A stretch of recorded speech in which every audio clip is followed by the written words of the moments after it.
Hi, my name is Lynette Franklin. I'm a clinical nurse specialist in the Department of Urology at MUSC.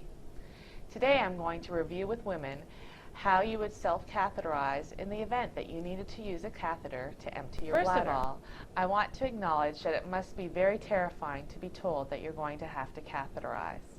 This is not something that you usually do, but I want you to know that many people catheterize, some from birth and some don't need to learn it until they're adults.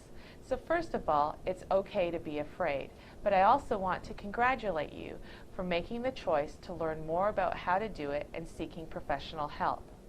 This video in no means is to exclude you from talking to a healthcare professional.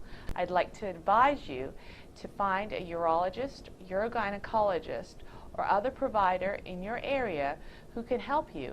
Catheters are prescription items, and this should not be done as an experiment. Here we have a mannequin of a female pelvis. I just want to help you look and identify what's down here. First of all, if you spread your legs, the first thing you'll see is your labia. There's two sets of labia. Your labia majora, which is a thick, puffy, lip-like area, then your labia minora. As we change with age, this area may become thinner and might not look quite as open as this area.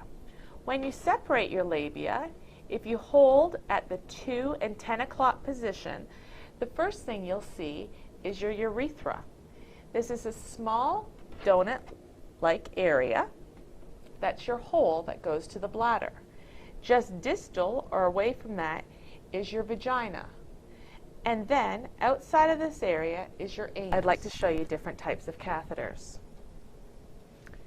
They come in varying lengths. Usually women use the 6-inch. There's also the 16-inch. They have different ends on them. This is where the urine would come out. This is an end without a spigot, and this one does have a spigot. The tips also can be different. These ones are a rounded tip, or also known as a straight tip. This catheter is an example of a coude tip. As you can see, the end is pointed slightly up or down, depending on how you hold the catheter. When you insert it, the end is pointing up or towards your belly button. When you're going to self-catheterize, get comfortable. I usually teach ladies to do so on the toilet, and then they can empty their catheter into the toilet. You might also want to try lying on the bed with one leg over the side of the bed, or if you're in a wheelchair, lifting one leg up and supporting it on the arm so that you have full access to your perineum. Always wash your hands with soap and water prior to doing a catheterization. You also want to wash your perineum or your down below with soap and water. Some people use baby wipes. I don't really recommend that because that is just exposing your skin to chemicals, and after a while they may become super sensitive and it doesn't work. So just regular soap and water and a washcloth. You want to have both your feet planted on the ground with your heels down, and take some deep cleansing breaths just to relax. Get your catheter, and remember the urine's going to come out this end. So wherever that's pointed is where the urine will be. So if it's pointed on your right leg, you'll have a right wet foot.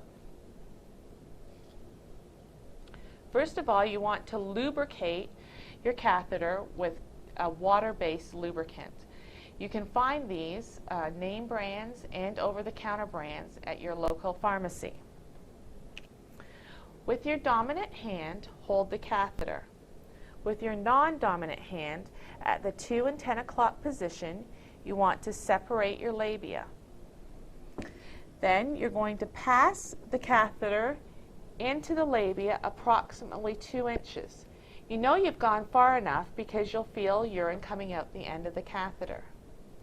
Now, I looked, but if it's you as a patient, what you can do is place your hand to hold your labia open, feel for your vagina, and then move up. That small donut piece of tissue is the urethra, and that's where you want to aim. You can leave your finger in your vagina and pass the catheter over your finger into your urethra. Once again, stopping when the urine exits. Once you finish catheterizing and the urine has stopped, I recommend advancing the catheter another inch.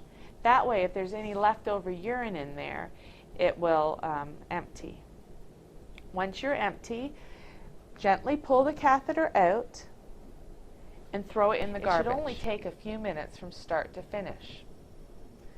You may experience some pain or resistance. If you do, I recommend do not try to jam the catheter in. You can make what is known as a false passage. The catheter with enough lubricant should pass easily into the bladder. If you're having problems, please go back to your healthcare provider so that they can help you find a better way to pass the catheter. Some ladies like to use a 16-inch catheter because then they don't need to sit on the toilet when they're out in public. By using the 16-inch catheter, a lady can stand in front of the toilet and drain the urine into the toilet without being seated. She could also drain it into a bottle or another device. You may experience some minor bleeding with catheterization. This is normal as long as it stops. If it continues, you want to consult your healthcare provider to ensure you don't have something else going on. Once you start catheterizing, you will always be colonized for bacteria. This means if somebody does a urine dip, you will have bacteria in your bladder. This doesn't mean you necessarily have a urinary tract infection. So if you think you have a urinary tract infection, talk to your healthcare provider.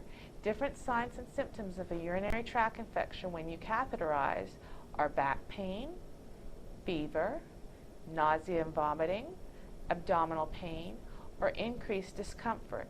These are signs that you don't want to avoid, but contact your healthcare provider.